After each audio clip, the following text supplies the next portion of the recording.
The Puzzle Jug. Friday, July 4th, 1856. The Swamp Village. The changing ceremony. Beads of sweat broke from Hannibal's forehead like a gator's breath, bubbling up from the dark waters of Horse Creek. The sun fried him. It boiled him and pulled the water from his body like it had a mind to wring him dry. The heat burrowed into him, crawled between the hairs on his scalp. The skin on his head felt tighter than a stretched deer pelt. This fire wasn't only on the outside. It drilled down, stoking a burning in his belly that started before he put his feet on the floorboards this morning. A hot coal of doubt, a steaming splinter of fear. From the moment he opened his eyes, the dread gathered. It grew by the hour, as if it meant to gobble him up from the inside out. He might have heard a voice he didn't recognize say, "Don't do this." Was it a real thought? Was Satan tempting him to buckle into his fear? What had been separate ideas were jumbled. They fooled with his courage to cross the invisible line between the boy he was and the man he was to be. Hannibal stood at the bottom of the steps to her cabin just like his uncles told him to. It was the first of the instructions they'd given him. They'd promised if he showed up at this very spot on this day, at this exact moment, he'd set the gears in motion for the changing ceremony to commence. Up until last night, he was looking forward to it. But this morning, standing here with his insides squirming, Hannibal was more scared than he'd ever been. Was he ready? If running away would help, he'd hightail it to his best hidey hole next to the creek. But where could he go that shame wouldn't be nipping on his heels? Forever, here in the village, the name Hannibal would be the same word as coward. Both would carry the same meaning. No, there wasn't a place to run where disgrace wouldn't follow him. His uncles would spit in the dirt when they saw him. He'd rather die right here where he stood than disappoint them.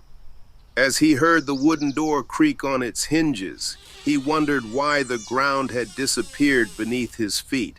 His own voice rose up. "Help me, Jesus." This time he knew the voice was his, but he couldn't tell if it was out loud. A prickling sensation that felt like fire ants marched up into his mouth. No tears came, though.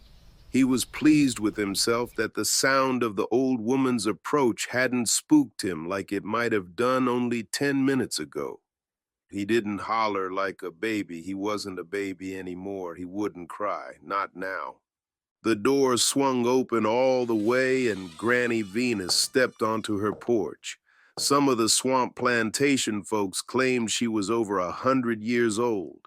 Hannibal heard a story that she was a lot older than that, maybe 500 years or more. He heard Alex say that one time.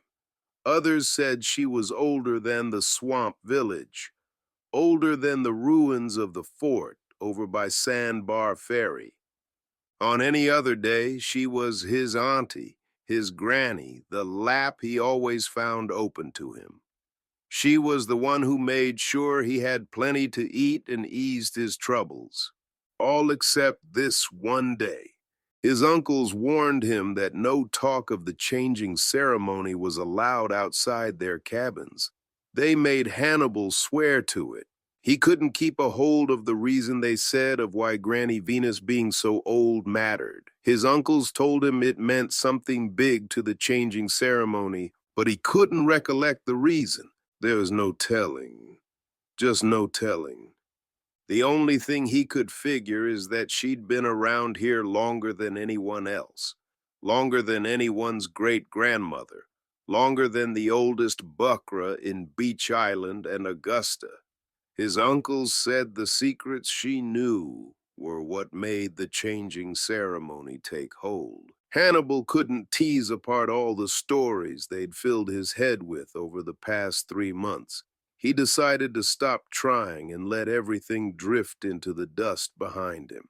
He stared up at her, standing on her porch, like a riddle too hard for any boy to solve. Her eyes hadn't landed on him yet. She was staring at something far beyond him, something he couldn't or wasn't meant to see. She was tall and as solidly alive as the oaks that split the village from the river. Her expression was calm. What did she see over past the tree line? Hannibal fidgeted as the invisible ants began to scratch around in his gullet. He needed a sign from her or some hint to let him know what was coming next. He felt a bond with other boys who'd stood here next to these same worn-out steps on other changing days. Granny Venus remained still. She held herself differently today, and her stillness made him feel smaller than he was. Finally, her head turned toward him. Her eyes slid over to meet his. Venus inhabited this character she herself had created for, as of today, 70 years. Her soft spot for the young and for this one in particular made her want nothing more than to take him back inside with her and feed him biscuits. She'd rather settle down in her willow rocker with him to dab the rivers of sweat off that fine head. Her fingers knew every ridge and dip of it since the day he was born, 8 years ago. She shaped that noggin herself into a perfect oval during his first few months of living after she'd wrestled him free of 2 days of being stuck in his mama. She'd divined his name. Now all she yearned for was to scoop up that baby boy fretting before her. There was no giving in, though. This present space between them was a necessary breach in time.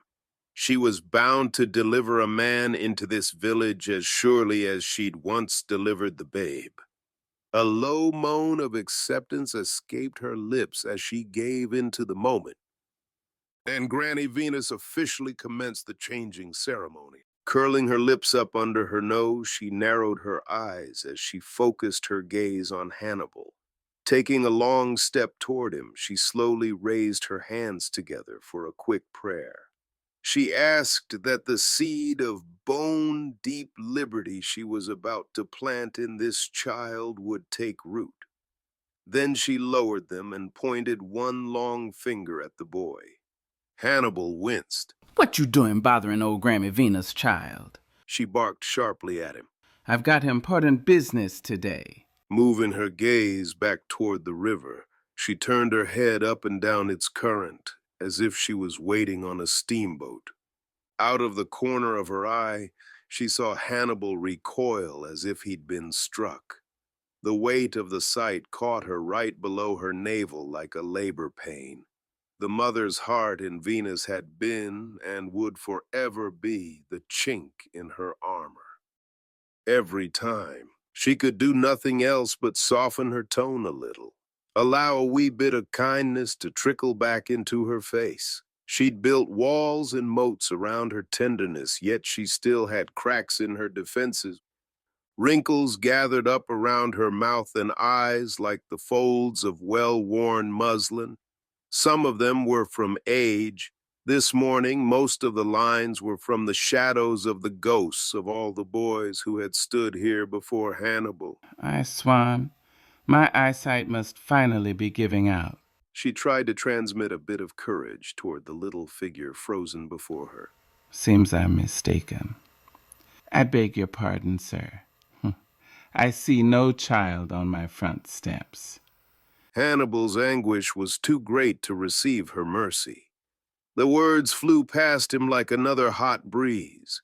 He could only manage a slight diagonal nod. Then he instantly second-guessed himself again. He wasn't sure if she was teasing him or testing him. Was he agreeing with Granny Venus that her sight was failing? Had he entered into some strange place where he was no longer 8?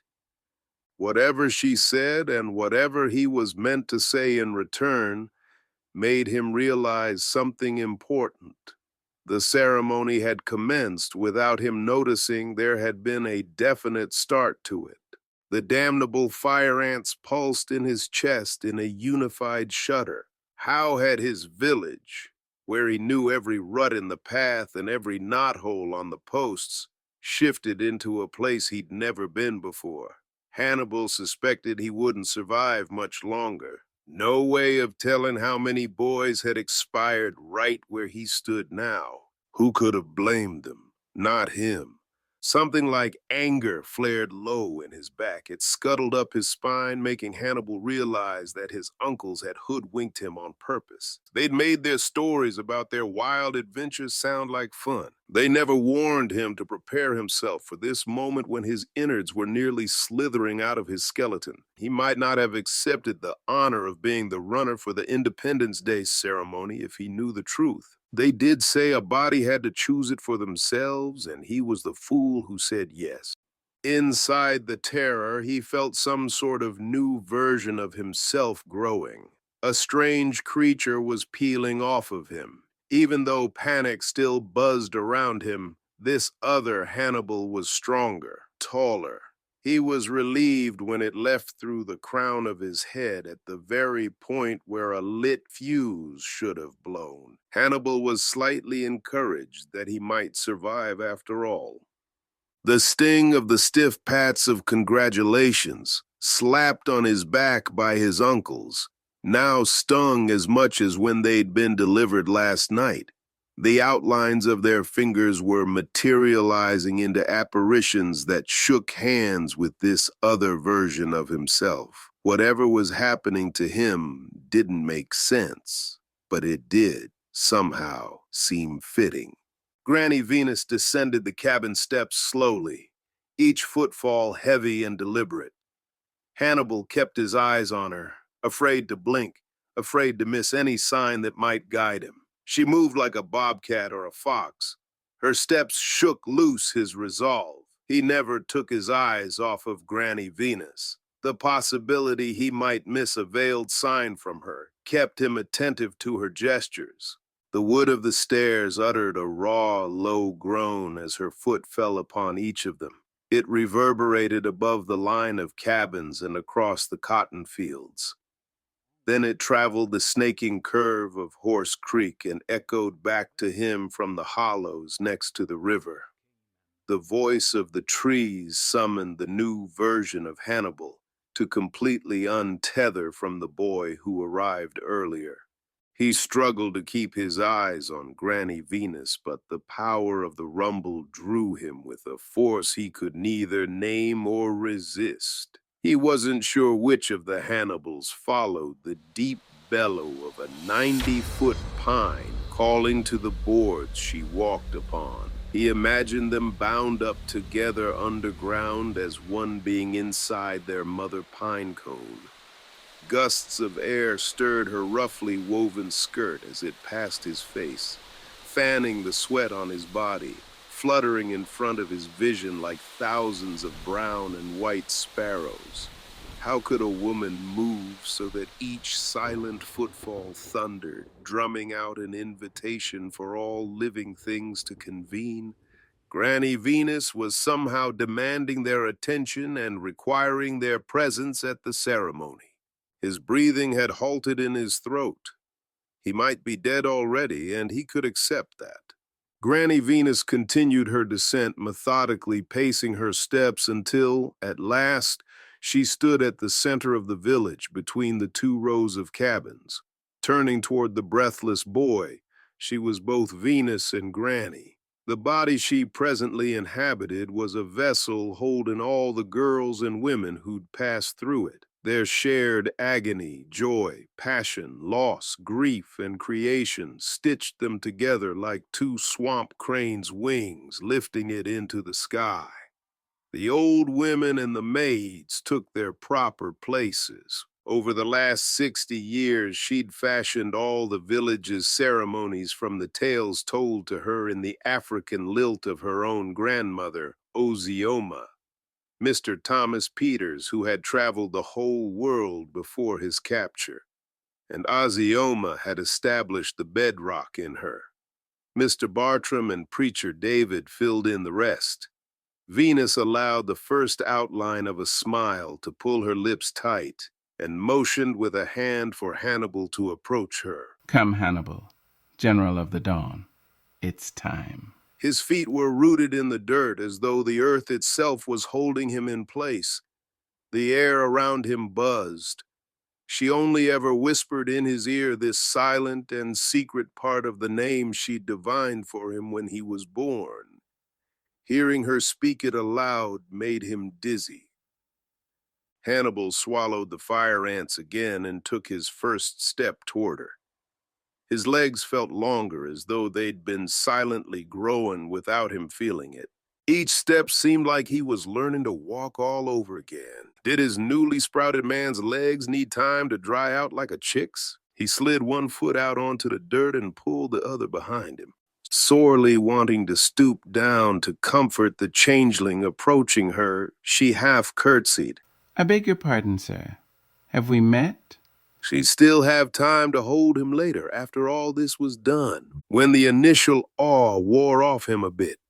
She well knew the days of gathering him up to rock him in her lap were gone. For almost 70 years, Venus had stood alone during this terrifyingly bright moment of ritual changing she'd invented. The Buckra knew her as Granny. The swamp villagers knew her as the Kisi Sage, a title she'd given herself, which her father had once explained means the bringer of the sun. Only Venus knew she had survived 90 winters, that she was but a year younger than the fat oak that spread its alligator bark arms above their heads. Let the folks speculate about how many sunrises she'd seen on Earth. Time was not her master. She had none. She'd stay here in the Swamp Plantation village until she was finished with her work.